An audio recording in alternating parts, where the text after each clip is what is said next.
Yo, what's going on, everybody? Welcome into another episode of Till Mets Do Us Part, live on Twitter, live on YouTube. And of course, if you don't have the time to interact with us right now, don't worry. As soon as we end this broadcast, you can catch the replay either on Twitter or on YouTube, and you can listen to the audio version of this podcast tomorrow, wherever it is you get your podcast, all courtesy of the Chop Sports Network. John Sapanaro, Matt Ibby Ibanez. Ibby, it has been an unbelievable week for the Mets. I know a little disappointing, the game earlier today, but the Mets go 6-1 over their last 7. So that is 6-1 since the last time you and I recorded this show. And all they've done in the meantime is clinch a playoff berth for the first time since 2016. It is long overdue. We don't know how yet. We're probably going to get down to the last day with this, but the Mets are going to the playoffs. How you feeling? I'm feeling pretty good, John. And the reason I'm feeling good is when we opened up last week, it was a much different vibe based off the things that were going on, how the team was playing, everything that was happening, and a lot of nervousness around Mets fans and everything. But as we spoke at length and the way we ended that show, talking about can this team win 100 games? Can this team? Are we worried about anything? No, we never wavered. We said this is a good baseball team. Guys are coming back, reinforcements. This team is going to be fine. And lo and behold, this team goes on a little bit of a run, like you said, 6-1, clinching the playoffs. And I'm going to throw it right back to you because I'm very curious, and we'll start there, this team making the playoffs. I'm very curious as to how you felt the day, or I should say the moment, that pitch, the game ends, I should say. Mets are in, they're celebrating, what have you. What was your initial feeling when that happened? I was just, I had this moment of joy where it was locked up. Right. And then immediately I started to think about okay, what's next? Because that's, and it's not to diminish the accomplishment, right? Not at all. Players on the field are going to celebrate like crazy. I once talked to Todd Frazier, not to name drop, but I once talked to Todd Frazier. I think it was after the 2019 season where, they were kind of on a little bit of a run. And then, it all came down to those last few games and they didn't quite get there. And I was just like, yeah, I'm sorry, man. And he was like, just sucks that it was wasted. We put up such a fight at the end and we just couldn't get there to get into the playoffs. And I think we had a good team. And that just goes to show you where the feelings of these baseball players are.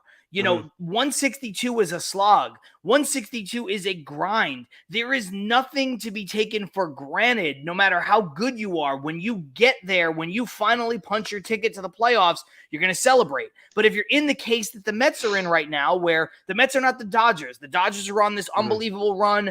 They're going to win that division. They won that division. It's easy peasy. And now they have to try to, go and win a World Series. The Mets still have other things to do. So I was ecstatic about the fact that they are there because, Ibby, in my lifetime, in your lifetime, the Mets have not been there all that often. The Mets have not made the playoffs that many times. So the Mets have made the playoffs now 10 times in franchise history. And technically, I was alive in 86, but I don't remember it. I was alive in 88, but I was 2 years old. So I only have really, 2000, 2006, 2015, and this. So, there's been not a lot of deep runs in my lifetime. And so I looked at this team as, hey, they have accomplished a great goal. It shows in how they come prepared to play every single day. They have stamped their ticket to the playoffs, which is the most important thing to this point. Yes. But now the next goal is to try to win the division. And then the goal after that is to try to win a World Series. Whether or not, it's weird because the division for me, like for you, and we've talked about for weeks, it's not the be-all, end-all. I want it, but the goal is to win a World Series. So I kind of look at the division as this short-term goal. The Mets have 11 games left to go in this season, including 3 with the Braves. So in the next 11 games, you try to win the division. After that, whether they do or they don't, you have to go, well, Either we did it, great, fellas, or we didn't do it, now it's time to go. Either way, they're going to have to go back to work because I don't care.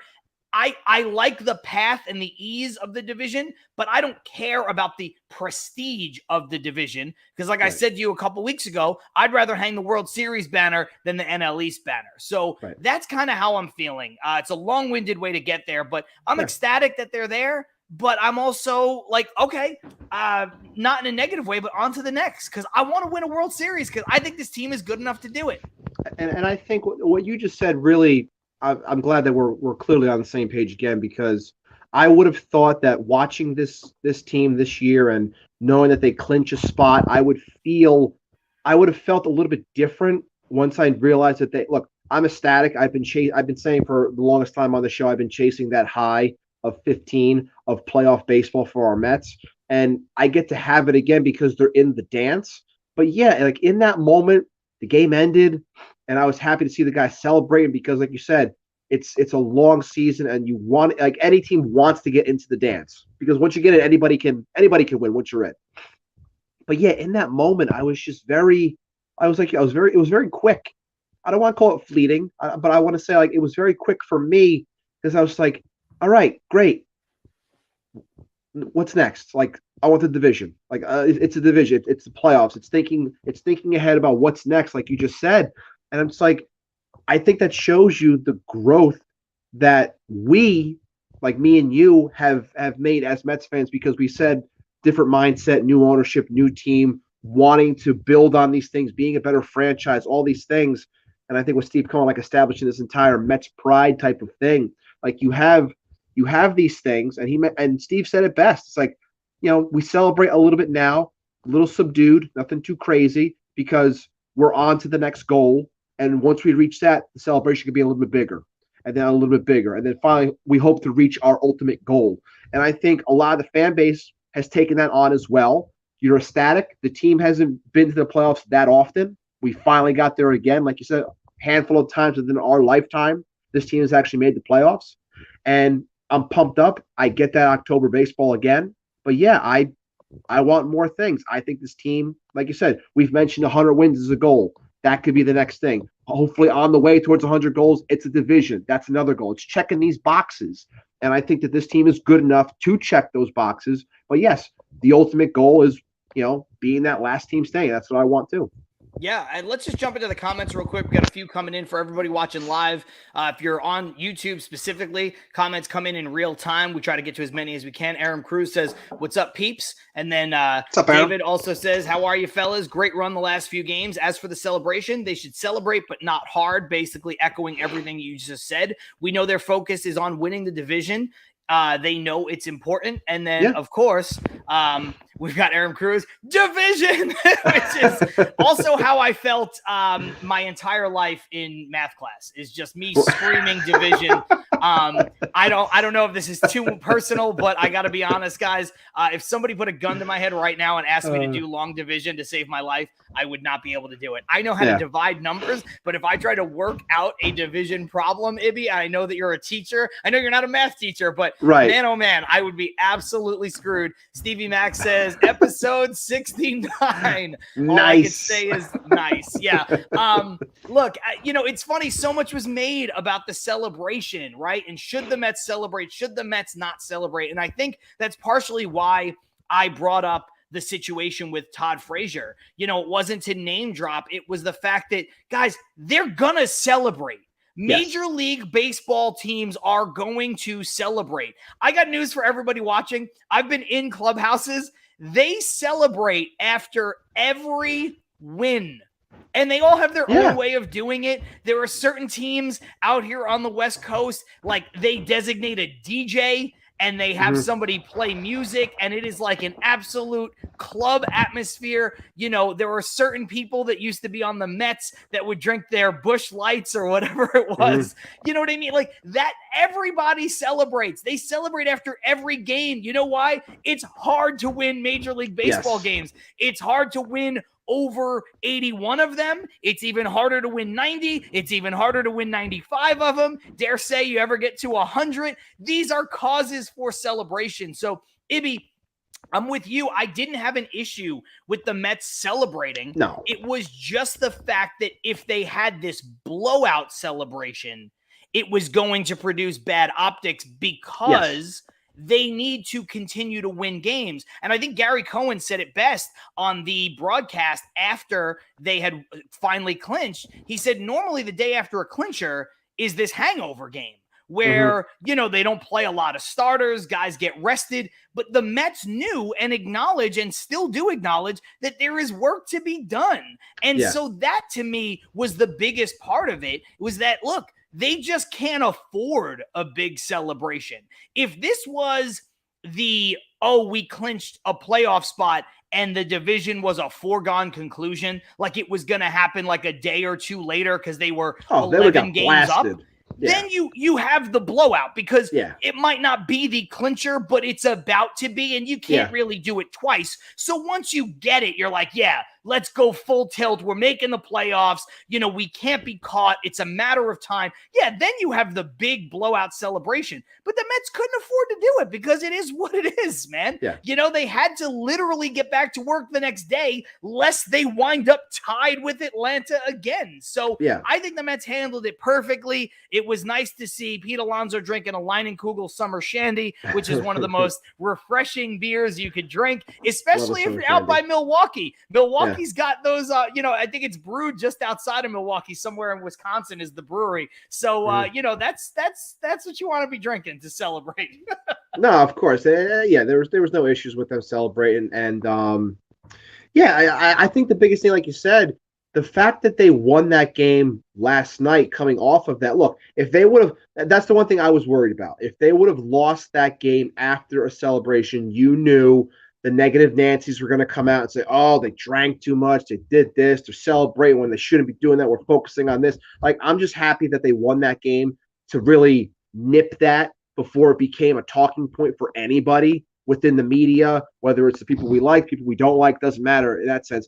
I didn't want it to be a talking point. So the fact that, they went out there and they found a way to win, being powered by the two guys that have powered them the entire year, and Pete and Francisco, and just going forward and getting that W, I thought that was a huge thing to just, put it behind them. Now it's great. They had their moment. They had their fun. Now let's finish out these 11, 12 games strong, whatever it is, and, go for that division and then get ready for the playoffs.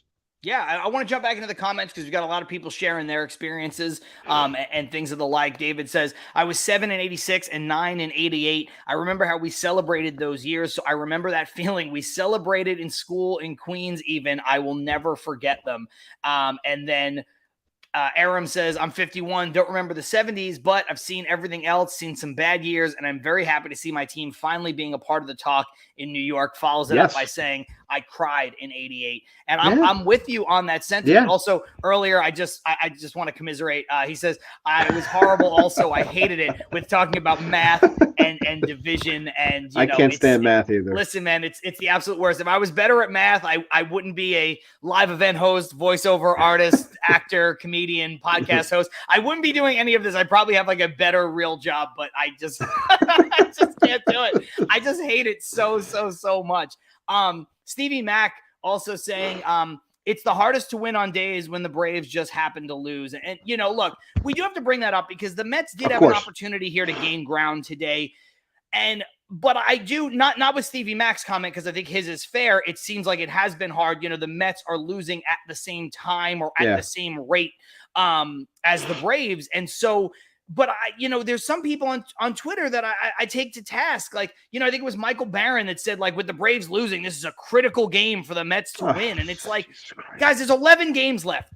If you think the games in a week with the Braves aren't going to matter for this division, you're out of your head. Like, that's it. Like, I'm not saying there are no, like, these games aren't critical. Like, they're all critical, but they're all not like critical mass, oh my God, now what do we do situations? Do you know what I mean? Right. Like, it's almost, no, I get it. And I just tweeted it before we went live because Ibby, you could almost argue that the Mets picked the perfect time to lose if they were going to lose, right? Like, the Braves were on this great run. What did the Mets do? They matched them win for win for win. The Braves lost today. The Mets lost today.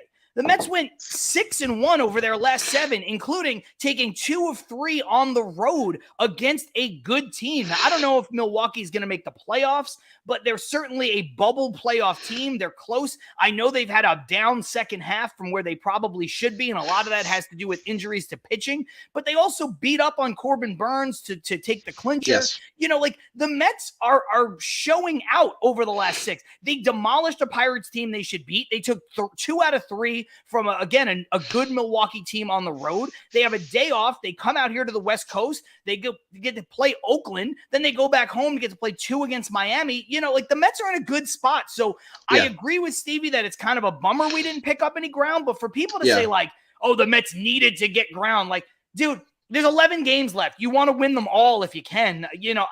I just think at this point, it'd be this must-win rhetoric is I don't know. It's weird. I don't want, if I were running the team, if I were Buck Showalter, I wouldn't put this must-win mentality on it because I'm trying to save that energy mentally for the postseason when every game is a literal must-win. Whether you win the division or you're a wild card team, you want to win every game in the playoffs, right? You want to make it as easy as possible. You want to be playing as good as possible. So it's not to soften this blow, Ibby, but I just look at it like there's 11 games left. You want to try to win them all. Hey, if the Mets win more games with 1 game left to go, with 11 games left to go and 1 game up on the Braves, if the Mets win more than the Braves do, the Mets are going to win the division. So you want to try to win as many as possible, but I don't think that they're must win or these critical games that some people are talking about. Does that make sense to you? No, I get where you're coming from. Look, I'm not going to sugarcoat you. I'm bothered at the fact that they lost today and the Braves lost. It's damn, because every time you see them get a good win and then you look to the box score and it's just Philly rolls over again, the Braves win, or the Braves pull out a squeaker and they win again. It's just you have all these good wins and the fans, I get it, you're pissed off and you're angry because you're well, goddamn, they just went on this run 6-1 and they're still only a game up. It's just I get it. I get that it's frustrating, but at the same time, when it seems like every time the Mets win, the Braves win, the Mets lose, the Braves lose, it's you look at it, you can go, okay, go back again tomorrow. That's it. It's like you just said, you're going your next day to work to do what you want to do, and that's to be better than the team that's behind you. So it sucks that they couldn't gain the ground. It's frustrating. I understand, but you're still a game up. You got the day off tomorrow, and then you go back to work because, like you just said, if I'm being honest, it's putting the pressure on the Braves based on who we're facing. Again, not talking about soft schedules and things like that, but I'm just saying this Mets team should go into Oakland and handle business, whether it's 2 out of 3 or a sweep. Same thing with handling Miami once they come back in those 2 games. It's handling business. Say in those 5 games, they go 4-1. That's putting the pressure on the Braves to maintain being hot against a team that's still very much in it with Philly. So it's there for the Mets to still gain this ground because everyone's so desperate to get this space. And I get it. Baseball, football, all sports, winning divisions, it's about creating space wherever you can. There's still that opportunity prior to that series when you face the Braves coming up. So it's still there. I get the frustrations. I understand. It's annoying, very much annoying that you can't get the ground when you think you're going to. But again, still a game up. And guess what? You go back to work again in 2 days. And let's just spend a little bit of time. I mean, again, we're not going to Mike Francesa NFL Sunday this where he's like, that's a win, that's a loss, that's a win, that's a loss. I'm not doing that. But, since there are so few games left for both teams, I do want to emphasize it this way. The Mets have 11 games left. The Braves have 13 games left, right? So that also plays a factor because if the Braves lose more than they win, that is a benefit to the Mets because they have more games to play and the Mets are already up, right? So that is a factor. The games against Philly are a big factor. Otherwise, it's pretty much actually they're playing the exact same teams because the Mets and the Braves play each other for 3. Mm-hmm. The Mets play the Marlins. The Braves play the Marlins. The Mets play the Nationals. The Braves play the Nationals. So everything else is exactly the same with the caveat that the Braves have 4 coming up against the Phillies, who have everything to play for, and the Mets have 3 coming up against Oakland, who has nothing to play for. So I think the critical series here are going to really be the next one, and then the one that they play obviously against each other. If the Mets could ever pick up a game or two, or let's say even a game and a half, because the Braves have one more game than the Mets do. If the Mets could pick up even just a game and a half this coming weekend, it's going to go a long way to trying to hold that off when the Braves and the Mets play each other for the final time this season. The Mets also have basically a split schedule, 6 on the road, 5 at home the rest of the way. The Braves' schedule is unbalanced towards the road side. The only series the Braves have at home is against the Mets, coincidentally. All the other Braves series, they have 10 on the road. And so, that's another factor. They have to go to Miami. They have to go to Washington. They have to go to Philly. So, I think a lot of those things are really going to play a factor. And Aram just says right here, in agreement, basically, one game creates pressure. So, yeah, if the Mets, at this point in time, it'd be, the Mets already have that 1 game lead. Like I said, if they can get it up another game and a half over the weekend to where they're 2.5 games ahead of the Braves going into a 3-game set with the Braves, puts all the pressure on Atlanta. And that's where I want to be. I'll go on record right now saying it on this show. I want the Mets to be at least 2.5. I will even sign for 2.5 games up on the Braves going into that 3-game set, because all of a sudden 1 win early puts the Braves basically out of reach. And I think that that's going to be a big part of it. I really think that these next 5 games for the Mets and the 4 games for the Braves against the Phillies, I think this is really going to dictate where that series is really going to go. Like you said, if the Phils can split, because you said it's a 4-game set, correct? Yes. It's a 4-game set. So if the Phils can get their head out of their ass and split with the Braves, okay, and the Mets handle business, I feel very good. If the Mets go in and, like I said, if they go 4-1, say, against the A's and Miami, if they can do that while the Braves end up splitting potentially with the Phils, I think that is a huge win, and that is, I feel very good in the spot that this team would be in when it comes to the space that we're trying to create. When it comes to potentially heading into that Brave series. So I really think that this weekend and early next weekend is really going to paint the picture as to where this entire thing's going to go. Yeah, and look, I don't want to spend too much time on this because you and I don't usually break down individual moments from individual games, largely because if you do that, you can get into the weeds on anything, unless it's wildly egregious, right? If there was something, which honestly, in most cases this year, because we have a competent person in Buck Showalter running things, we haven't had to do. We had a few instances last year with Louis Rojas where we had to kind of pick them apart, and I'm sure if we were doing this podcast in years past when we had Mickey Callaway at the helm, we would have been really dissecting things that idiot did. And I mean that in more ways than one. But I do want to talk about some of the decisions made today during the game. There were 3 of note. One, I think, was a no-brainer, and that is taking Brandon Nimmo out after he felt a little bit of a tweak. You obviously, with the day off tomorrow, you want to exercise so much caution. He's got some tightness in the quad. Hey, you know what? Come out of the game. It's all good. But then the other 2 that I thought were a bit curious was leaving McNeil in the game when you had other options that you could have gone to. I think maybe, McNeil hasn't been hot the last 2 days anyway. Maybe you pull him out of the game and you just say, hey, let's exercise a little bit of an abundance of caution with McNeil as well. And then the other one that I thought was curious, but I don't mind as much, is the Drew Smith decision to pitch after not pitching a couple months and just throwing him out in this game. I know he gave up the big grand slam, and people are like, oh my God, how could you do that? He also got ahead 0-2 and then hung a slider. I think he throws a better pitch, and it's really not the end of the world. He probably gets out of that inning. And I also think the Mets were losing this game 2-0. I also don't think the Mets were going to score. I just kind of felt that way watching the whole thing. So just your opinion, and we can kind of bump back and forth on this, but your opinion on those 3 moves, taking Nimmo out, not taking McNeil out, which kind of show different sides of the same coin, and then going to Drew Smith in that spot.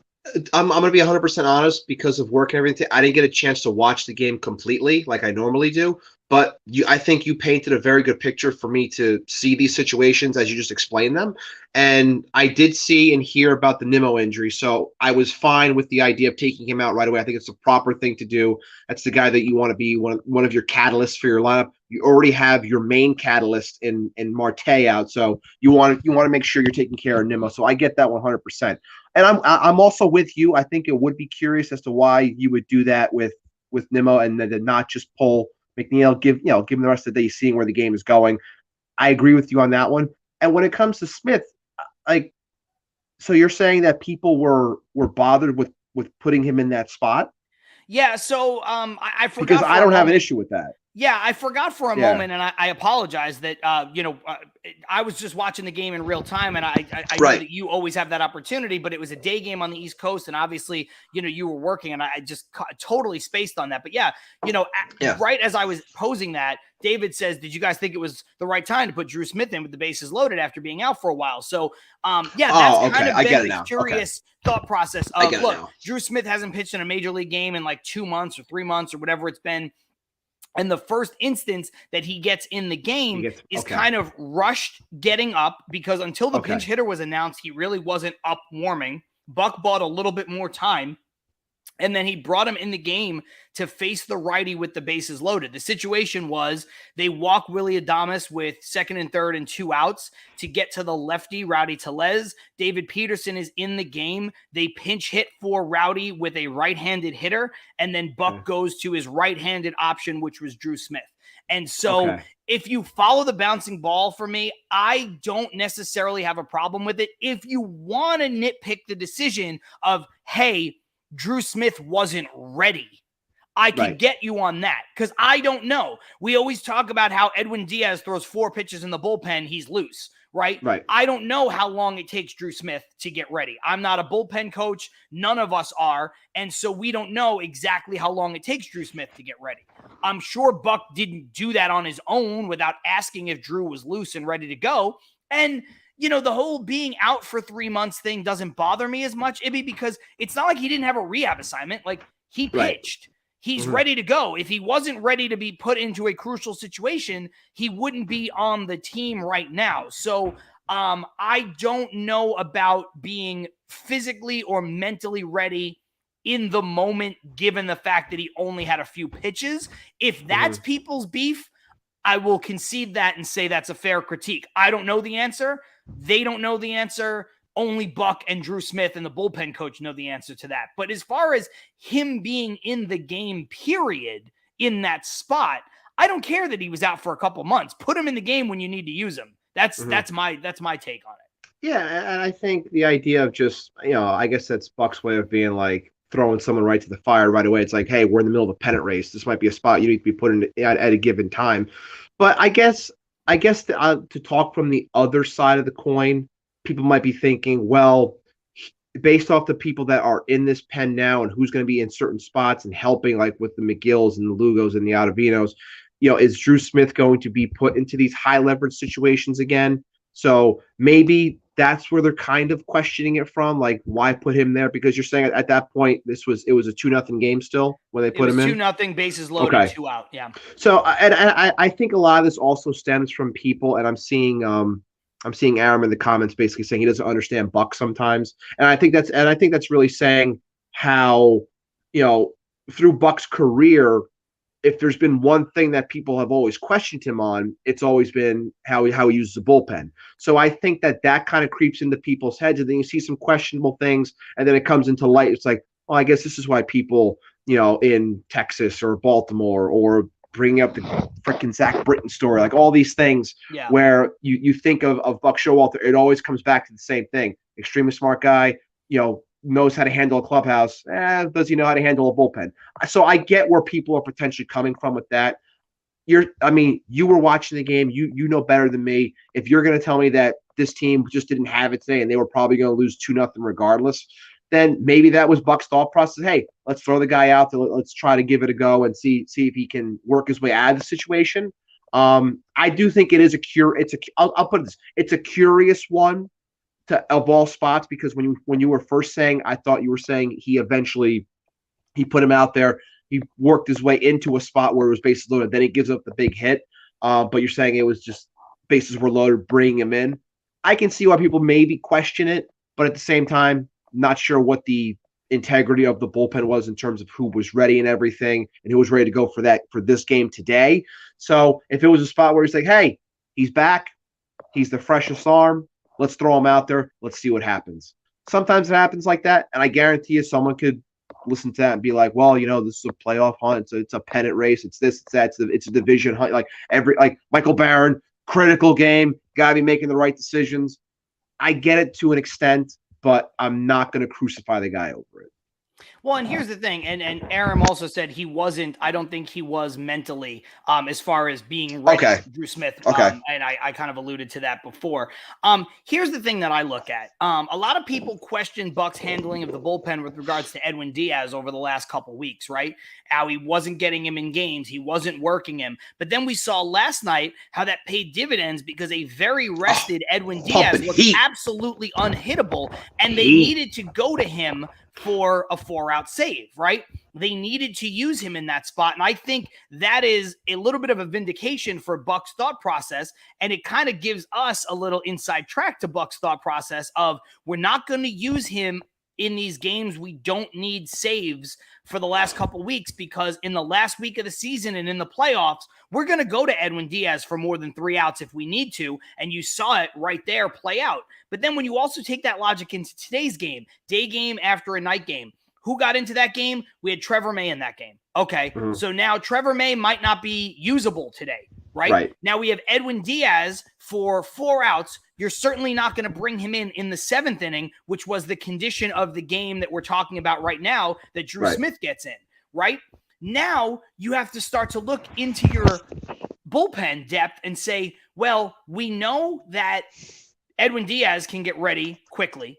We know that Trevor May can probably get ready pretty quickly, but neither one of those guys is either available or available in this spot. I would imagine, based on the fragility of Seth Lugo's UCL, that he is not a guy who can get ready quickly. So that's going to remove him from the equation, right? Now we start to look at Tyler McGill, who pitched the 8th inning. Well, he's a starter trying his hand in the bullpen for the first time. I don't think he's somebody who can get ready quickly. David Peterson, already in the game. He's also a starter making the jump. I don't think he can get ready quickly. All of a sudden, you start going through these lists.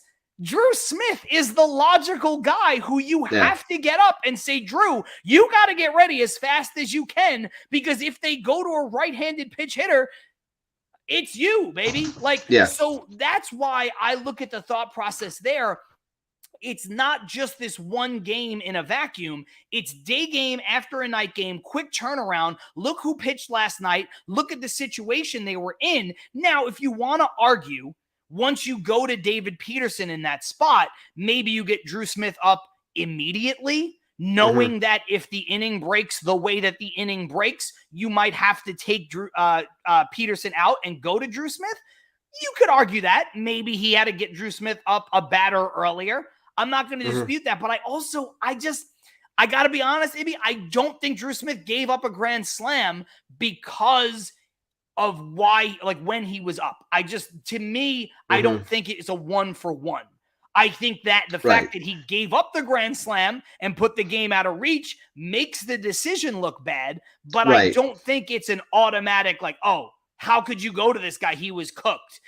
I think that's more for Drew Smith pitched in the last 3 games, and now on short rest, day game after a night game, you're getting him up and putting him in the game in the 7th inning in a crucial spot. That's insane. Yeah. To me, that would be more of the where's the thought process? But when I look at yesterday into today, that's why I don't have a big problem with it, honestly. Yeah. Yeah, and I don't think it helps matters that the fact that when the last time we saw Drew Smith, he was serving up a lot of home runs, and now he comes back off of this injury thinking, I guarantee a lot of people's thought process initially was, maybe he was red hot in the beginning. Maybe he was pitching hurt. That's why he was giving up the home runs. Then he comes back from this assignment. He's healthy. And then the first thing you see is him give up a home run. So that all of this is all interconnected because, like you said, I think people think everything is in a vacuum, and you should be trying throwing every single thing at the wall to win every single game, not thinking about tomorrow or not believe me, there are times where I say, pitch for this game and then worry about tomorrow. I get that, and there are certain situations for that, and I guarantee someone could probably argue and say, well, they're off tomorrow, so why wouldn't they, really go for it? I don't know if was the Braves game out of reach at the point when this game was going on? I don't even know. I don't believe that the Braves game had ended. I would have to check timestamps, okay, but I don't know at that point. I mean, it's maybe I would say maybe that thought creeps into your head if you peeped at the scoreboard and you would say, hey, Braves lost this game. Then maybe you change your thought process. You're like, okay, let's go for this. We're off tomorrow. Let's figure this out. Try to get a win. But you're telling me you're watching the game and it was 2-0 and they just didn't seem to have it today. So look, obviously 2-0 is a lot easier than 6-0, but of course, shake it off, move on. It's in the past. Nothing we could do now. We lost. Braves lost. On to the next day. Yeah, and again, just to put a wrap on this before we head into the break, and for everybody watching, the break is about 10 seconds, just a quick ad break for the audio version of this podcast. If you had to rank the decisions, I think taking Nimmo out of the game is the absolute right decision. Yes. I thought it was a worse decision to not take McNeil out of the game than it was to bring in Drew Smith into the game. That's how I felt watching it real time, and I'm just bringing that up to show to everybody listening and watching that I'm not just defending every decision Bucks Joe Walter makes. Right. I just don't think that the bullpen one was as cut and dry as it seems. So that said, AB, let's head into the break. We got a couple comments I want to get to that are relevant to this game in the future. And we also have some other stuff that we have to talk about with regards to wrapping up the season coming up in just a couple weeks and heading into the postseason for the Mets. So this is Till Mets Do Us Part. John Sapanaro, Matt Ibby Ibanez will be right back.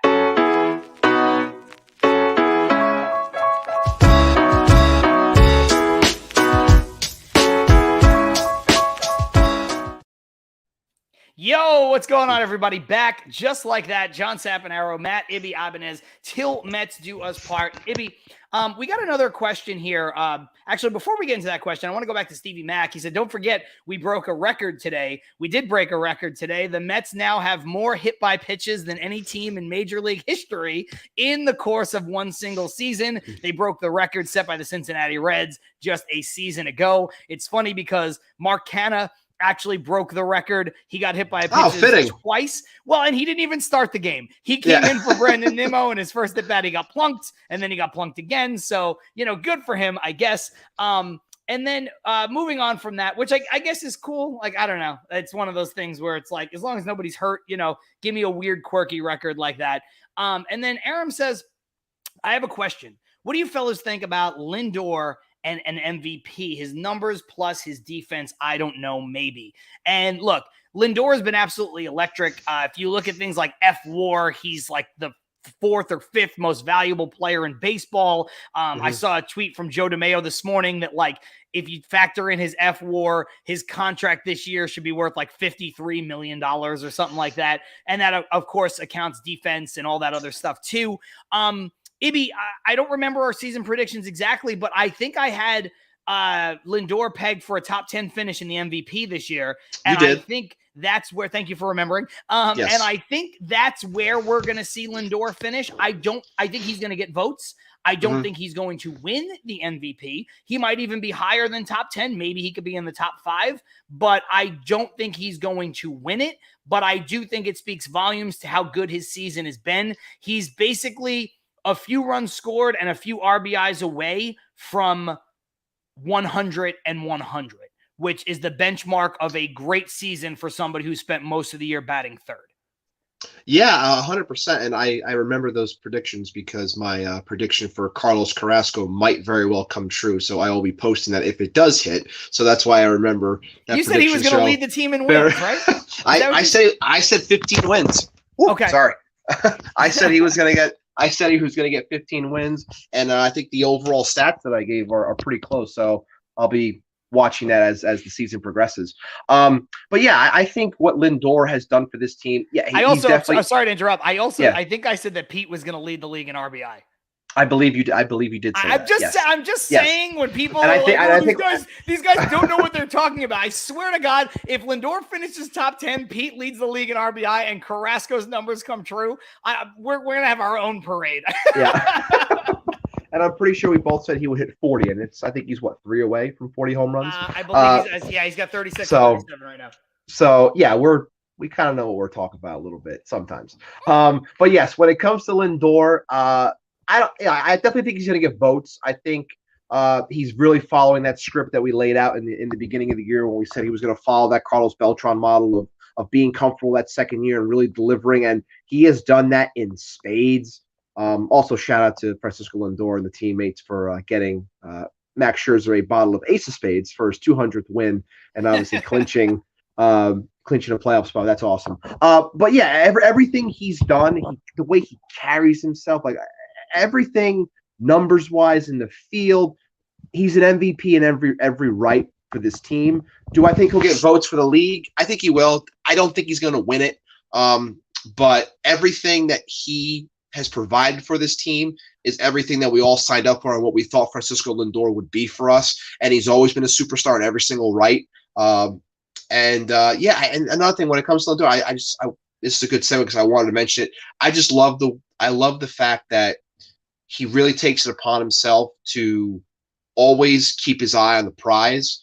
For a guy that's always smiling, who always seems to be having fun, whenever he has those post games with Gelbs or when someone's asking him a question in the media, I feel like he's really gotten better in just being that. I don't want to say he's too serious, but just very well mannered and what he says in his answers. And it's always about what's next and what's best for the team and supporting his teammates and everything along those lines. So just seeing those things and knowing how this team has really transformed from his year one into his year two as an overall team and franchise, with him being at the middle of that, I think having said all that, I think all of that makes him an MVP.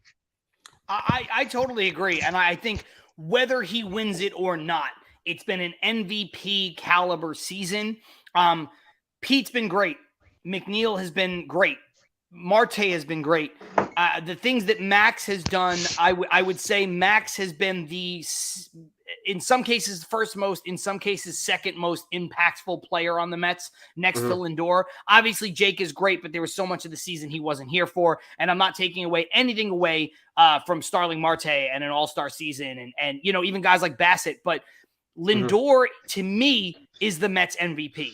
The guy plays shortstop at a Gold Glove caliber level. The guy's a switch-hitting 3-hitter that is going to hit somewhere around 30 home runs. He'll probably be just under, right? He's going to hit about 30 home runs, knock in about 100 runs, score 100 runs while playing something like 160 games of Gold Glove caliber shortstop. To me, that is an MVP through and through and through. That is a team MVP right there. Hey, better watch out. I might have to clip this and send it over to Joey and Clark. He's not going to like the fact that we're defending Lindor. Oh, my God. What a fucking tragedy that would be. Send it to him. I don't care. I think I blocked that guy. But, and I think to the point of what we're talking about now, Gary Cohen said something on the broadcast yesterday, or maybe it was this morning. I don't really remember, but it was in regards to yesterday's game. The Mets got all of their runs off of 2 swings, one from Lindor, one from Pete. And it's true, not to take anything away. This is a team. This is a true team. The 2022 Mets are about as team-oriented as you can possibly be. But they have 5 legitimate, unquestionable stars. In no particular order, they are Jacob deGrom, Max Scherzer, Francisco Lindor, Pete Alonso, and Edwin Diaz. Yes. And like a lot of other teams, they're going to need their stars to be stars when it matters the most. Look, Canna's a really great ball player. Escobar is a great guy, and he's a really solid ball player his whole career. And look what he's done for this team, since coming off of the injured list at the end of August and all of September so far, right? He's getting hot at the right moment. He's being the guy that we thought we were getting. Okay, they've gotten great depth pieces like Naquin and Vogelback, right? Nito has been good. Guillorme's come into his own. Sure, I'm not taking away anything from any of those players. Chris Bassett would be a number 2 on most teams. Taijuan Walker could be a 3 on most teams, right? All of that notwithstanding. Ibby, they have 5 stars. And the 5 stars need to be the stars. Because that's where the Mets have the biggest edge. You know, Keith called Alonso like this modern era's version of like a Harmon Killebrew, right? Like a true cleanup hitter. That's what he is.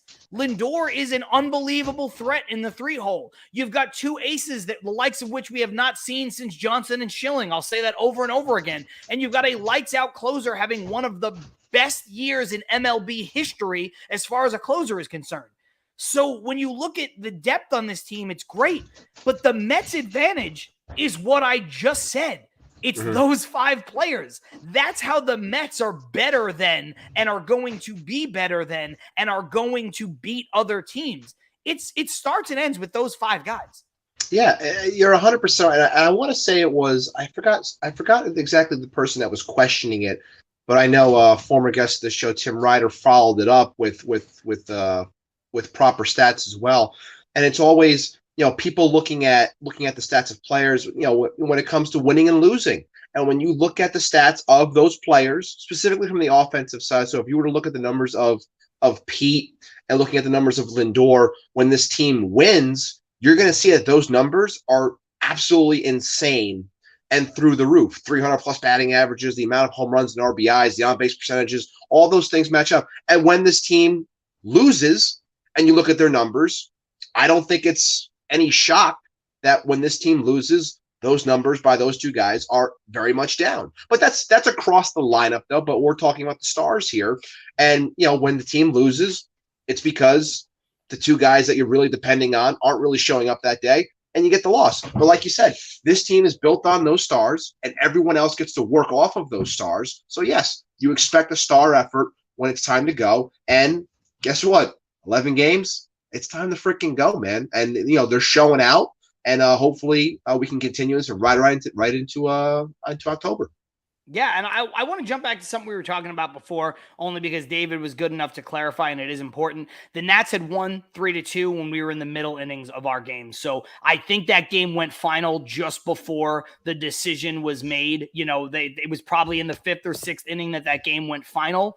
Okay. And then the inning in question before we came out of the break, the inning in question was the 2nd for us. So it was around, I think, at that point, it had been wrapped up already. And then Aram also says something about Lindor, which is 100% true. He's been durable. This guy played through a broken finger. You really can't lose sight of the fact that this guy had a broken finger, and without, had he gone on the DL or the IL at that time, it might have been better off for him personally, right? Like, he would not have been able to play in as many games, clearly, but he also might have had better numbers overall, Ibby, because the worst stretch of baseball Lindor played was like the 4 to 6 weeks after he broke his finger and was playing shortstop every day and hitting third every day with a broken finger.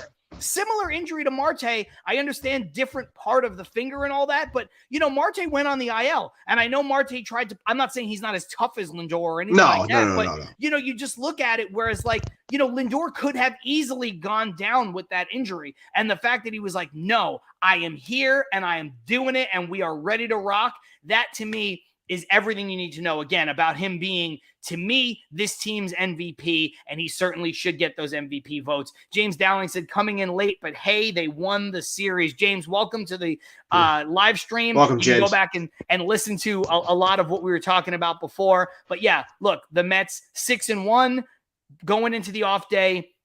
You cannot be upset with any of what the Mets have done over the last week since we recorded this podcast. Ibby, so look, there are a couple things that are of significance, namely the Nimmo situation.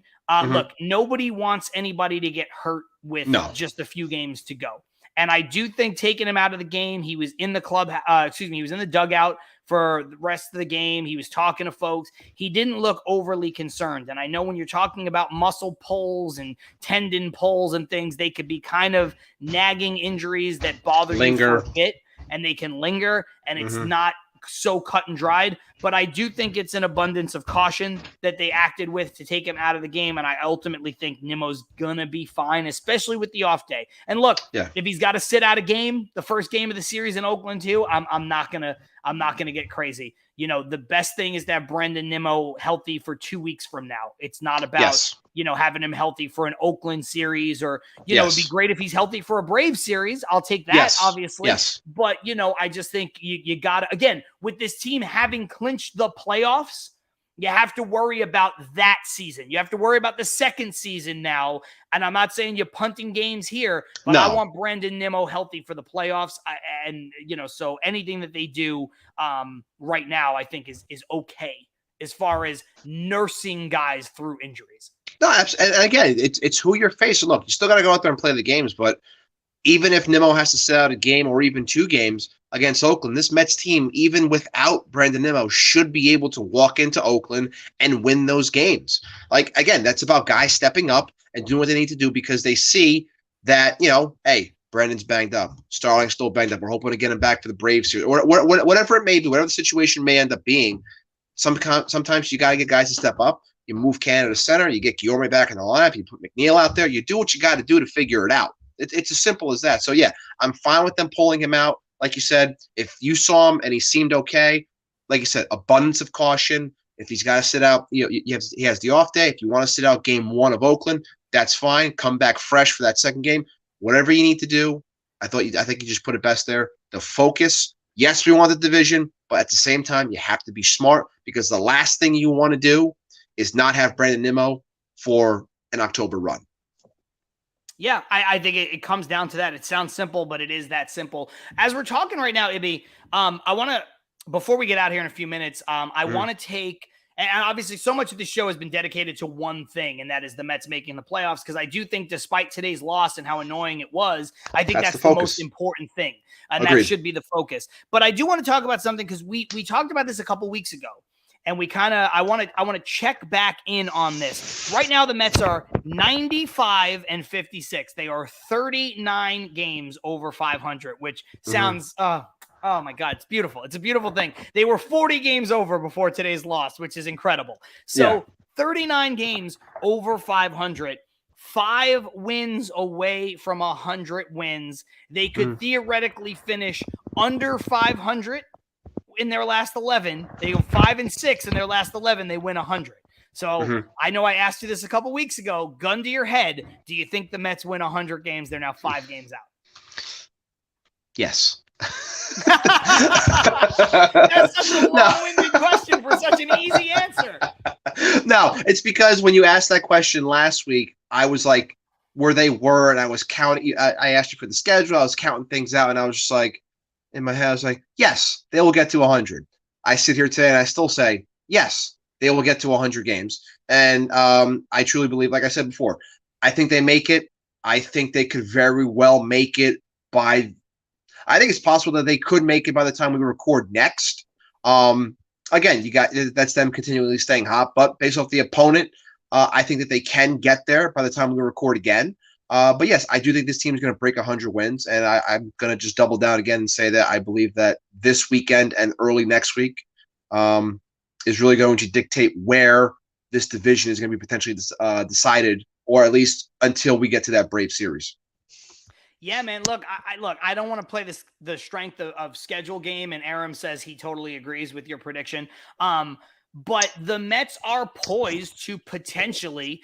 They'd have to win 5 games in a row, right? They'd have to sweep Oakland and sweep Miami, but that's possible. It's definitely possible. It's very possible to do that. I mean, you were talking about 2 not so great teams, right? And you're gonna have DeGrom and Scherzer in 2 of those games, right? You're gonna have the Mets are gonna have an advantage in all of these games. The Mets are gonna be, if you want to play this game, the Mets are gonna be favored in the odds, favored by Vegas in all of these games. So the Mets, you don't play the games on paper, but the Mets should very well take care of business. And at the very least, Ibby, I think there's a chance they're 1 game away from 100 going into that opening game with Atlanta. I think there's a chance the Mets are 4-1 over the next 5, and they're at 99 wins. And then here they are, boom, looking down a 3-game set with Atlanta. Let's go to work. And right then and there, that would be another great place to be in. I said before, 2.5 games up going into the series with Atlanta. You know what? If the Mets are at 99 wins, looking at a situation where they can beat Atlanta and get to over 100 wins in that series and also push Atlanta down and lock up a division, not mathematically, but essentially, man, that's baseball, man. Like, that's what I want. Give me the Mets. You know what I mean? Give me the Mets 2.5 games up on the Braves at 99 wins going into that series. That's what you want. Like, that's what you want. Fans have wanted. And go into Atlanta and take 2 out of 3 and push them down another game, 3.5 games back. Like, do you know what I mean? Like, that's big. Absolutely. Give me 101 wins, second best record in Mets franchise history. Clinch it against Atlanta, in Atlanta. A house of horrors for this Mets franchise. That's the biggest point. This season, regardless of whether it was Turner Field or SunTrust or Truist or whatever the hell they call it now. Like, it's always been bad. Go in there and show me what you've shown me all season long and put the doubt to bed. Like, you know what I mean? Like, I don't have doubt, but like, that's baseball. That's the kind of baseball I want to see. That's the kind of baseball that we've been clamoring for when the Wilpons owned this team, and we never had it. We never had it, Ibby. We're looking down the barrel of this now. The biggest point that you just made, and I think it's really what I want to see the most from this team, from the Mets franchise in general, but from this team in particular, it's the fact that that series is going to take place in Atlanta, and everything that you just laid out, I really want this team to walk in there and handle business, because like you said, it's always been a pain in the ass going there. It would always be us walking out bloody and battered and just beat to shit. But I want this team to walk in there. If the situation you just laid out, that hypothetical happens, even better. Because like you said, that's baseball. That's what any fan wants. The bloodthirsty Met fan that wants that. I'm all for it. But just I want them to walk into that building confident and just handle business to, like you said, put the doubt to rest, quiet people down, quiet the Brave fan who constantly says that the Mets stink and they're not that good, quiet the doubtful Met fan like Jerk Off Joey and Clark, wherever the hell he's from. Quiet these people down so you can see that this team is legit. Again, it's ridiculous that I'm saying that this team still has to prove that they're legit to someone as we're talking about them at 95 wins. I think it's a joke to be saying that. But crazy, right? 40 games over 500, and some people are like, I don't know. Is this? I don't know, man. This team's not that good. I'm still worried about 2007. You're still worried about 2007. They're 40 fucking games over 500. Grow up. But yes, that's what I want. I want this team obviously to handle business against these in these next 2 series. I'm praying for the Braves I'm praying for the Phils to get their head out of their ass, possibly split with the Braves. That'd be great. And I want them to go into that Brave series and really go in with some confidence and ultimately win in Atlanta. That's what I really want to see. I agree. And before we get out of here, Stevie Mac says, let's go to war. I love it. Let's go, baby. I love it. And then he also said, I won't rest until we wipe that creeper stash right off Strider's lip, which is as good a way to end this show as any. Ibby, before we get out of here, do you have any final thoughts? Final thoughts? Nothing. Again, as always, keep the faith, keep watching this team, keep supporting us. As always, hit that like button, hit the subscribe if you're new. Spread the word. It's awesome. Helps us grow, which is an awesome thing as well. But yeah, the only thing I got to say is stay hungry, Mets fans. I know we all want a lot of things, but at the same time, your hunger doesn't have to equate to, berating the team and questioning things like we did on this last episode, on the previous episodes of this one, where there was a lot of question marks where we were trying to calm everybody down. Again, this team is a good baseball team. They're going to do what needs to be done, and buckle up because it's going to be a wild final 11 games. It is, and I've actually got two final thoughts. First one, I know we did this off air, but for everybody who's watching and listening, today is Ibby's birthday. So happy birthday, Ibby! Thank you. I appreciate it. It's been awesome doing this show with you, sharing the mic with you over the last couple of years. So happy birthday! I hope you have a great day, or having a great day, and have a great night. And thanks for doing this on your birthday and making it work and fitting it into your tight schedule today. I appreciate that. And I do want to give out a little bit of a programming note for everybody.